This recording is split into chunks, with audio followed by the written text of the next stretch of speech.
Coucou, bienvenue sur OVA Tarologie. Aujourd'hui, on se retrouve pour parler de nos amis les Gémeaux. Voilà, les Gémeaux qui sont régis par l'élément air, qui sont gouvernés par la planète Mercure et qui sont en maison 3. Donc, petit rappel comme pour les autres vidéos sur les signes. Là, ça donne les explications des grandes tendances du caractère du Gémeaux. Pour ensuite s'intéresser à votre personnalité, c'est bien de prendre rendez-vous pour regarder ensemble votre ascendant, votre descendant et le signe lunaire. Alors, si on commence par l'élément air, il nous apporte quelles informations sur les Gémeaux? Donc, il y a 3 signes dont les Gémeaux qui en font partie. L'élément air nous renvoie des personnes qui sont des penseurs, des communicants, des férus d'indépendance. Ils se veulent libres comme l'air, entre guillemets. Ils sont optimistes, pour pas dire idéalistes par moment. Ils sont très à l'aise en public. Ils aiment s'adonner, avoir de grandes discussions, débattre toute une soirée. Et ils ont toujours envie d'apprendre et d'enrichir leur connaissances. Voilà. Ils sont aussi à l'écoute, très sociables, avec un sens relationnel très développé. Ils sont naturellement curieux et vifs d'esprit. Comme on dit, leur esprit s'envole facilement vers toutes les possibilités possibles. Ils ont besoin de communiquer et ils tracent leur chemin à leur manière, au gré de leurs humeurs. Ils suivent en général leur propre route, quitte à outrepasser certaines règles. Et on comprend bien que dans l'élément air, c'est très difficile de poser un cadre et c'est très difficile de capter l'air.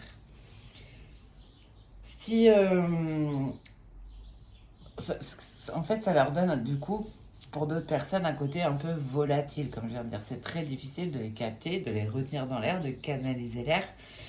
Ça peut parfois déstabiliser un peu leur entourage, qui apprécient vraiment leur compagnie et leur joie de vivre, mais qui aimeraient par moments les voir un peu plus sérieux ou un peu plus investis ou arriver un peu plus à les saisir tout simplement.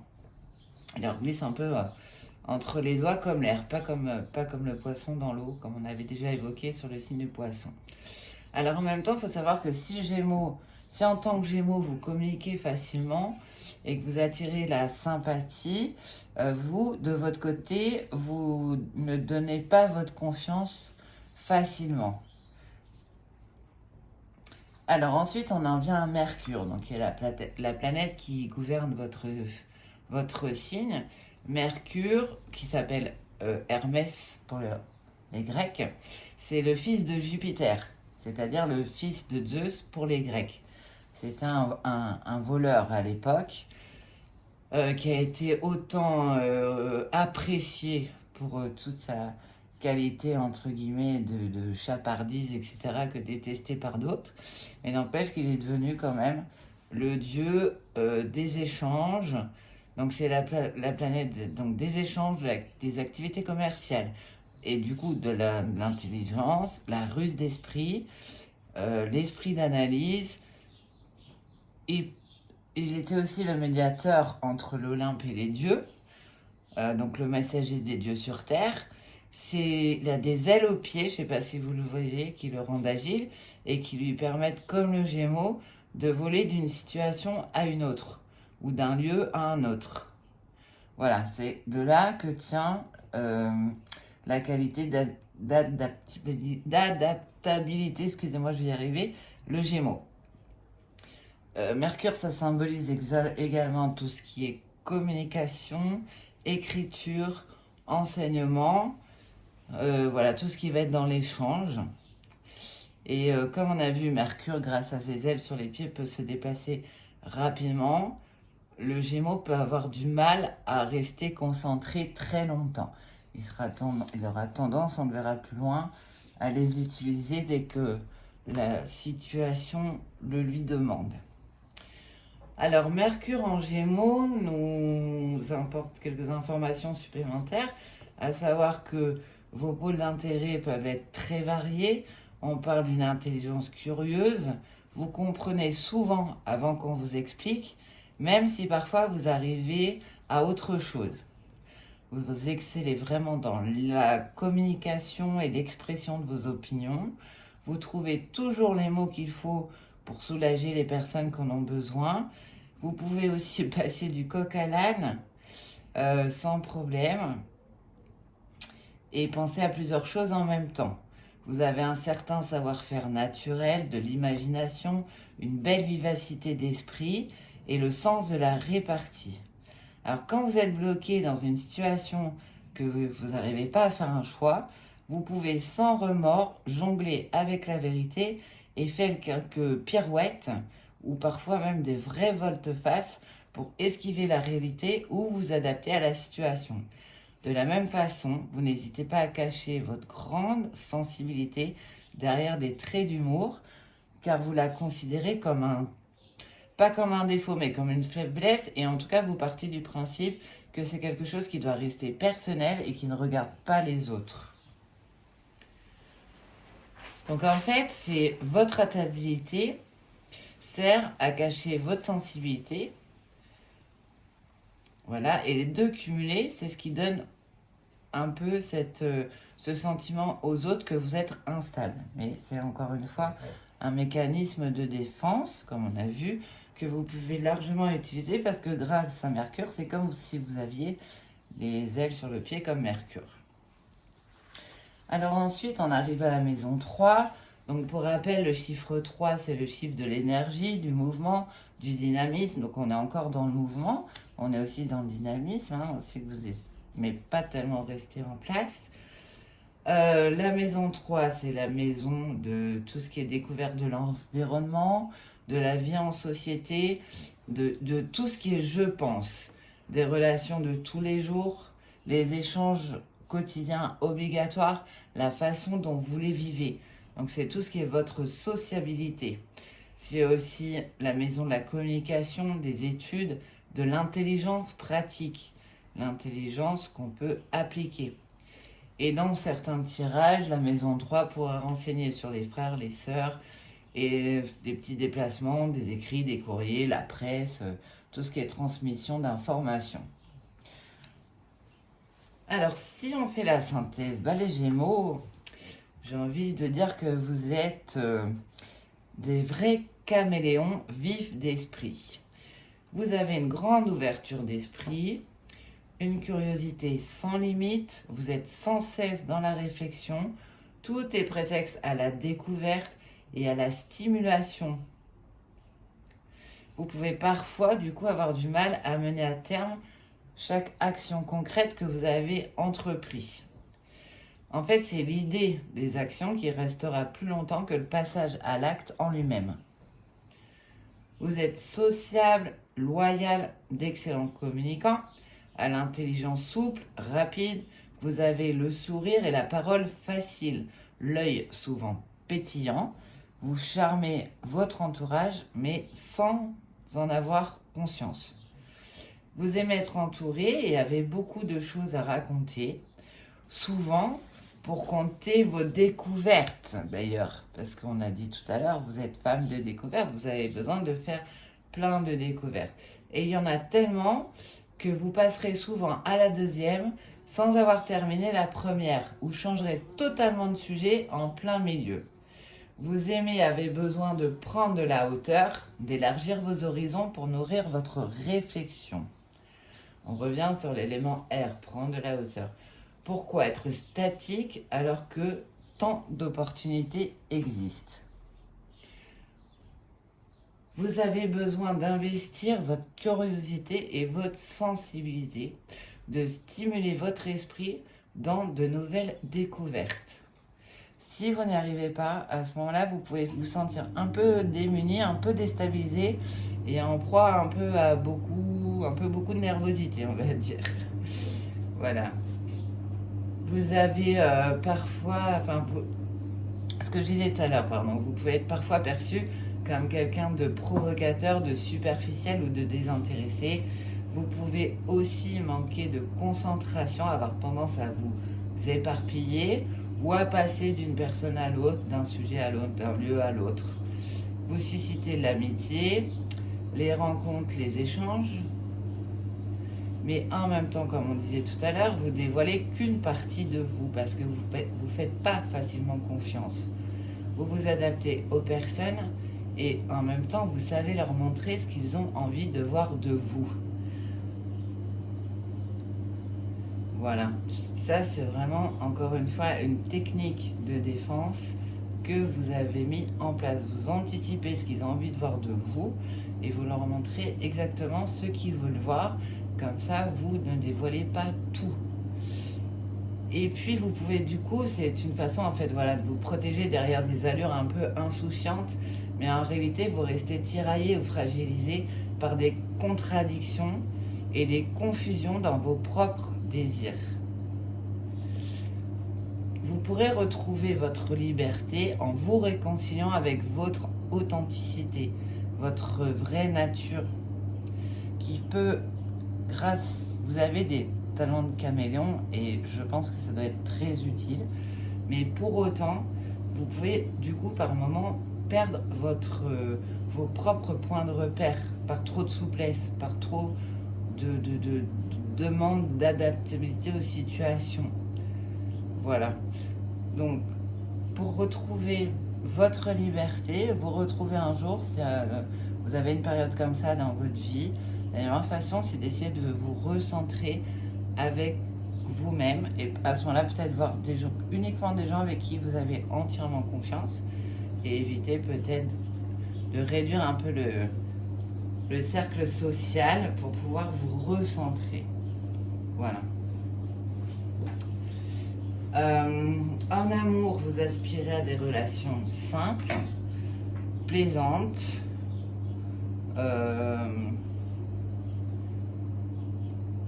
vous êtes plutôt des personnes pétillantes, charmantes, curieuses de l'autre dans son tout. Pour vous, la relation devrait être rythmée par l'humour, par des rires, par des temps de partage, des temps de découverte. Vous préférez en général éviter les disputes et les prises de tête, surtout si elles ne volent pas très haut. Et quand quelqu'un vous plaît, c'est pas impossible de vous voir appliquer l'adage qui aime bien, châtie bien. Et vous mettrez à vous le taquiner, mais alors vraiment de bon cœur. C'est pas étonnant, c'est un trait d'esprit quand on taquine comme ça. Et comme pour vous, la passion amoureuse rime avec une entente intellectuelle, c'est vraiment pas étonnant. Le seul petit bémol en amour, c'est que les responsabilités familiales dans le sens intendance du foyer, c'est pas trop votre truc. À part les belles parties de jeu avec les enfants ou votre partenaire, vous n'êtes pas fan de tout ça. Au travail, vous préférez vous attaquer à des dossiers qui vous intéressent et vous amusent. Vous n'hésiterez pas à mettre les autres en bas de la pile. Vous pourrez parfois vous y perdre et vous éparpiller. Vous n'aimez pas travailler sous la contrainte. Ça, c'est quelque chose qui vous ennuie et qui n'a pas lieu d'être. Pour vous fixer vos propres règles, cette contrainte, elle réduit votre champ d'action et votre oxygène.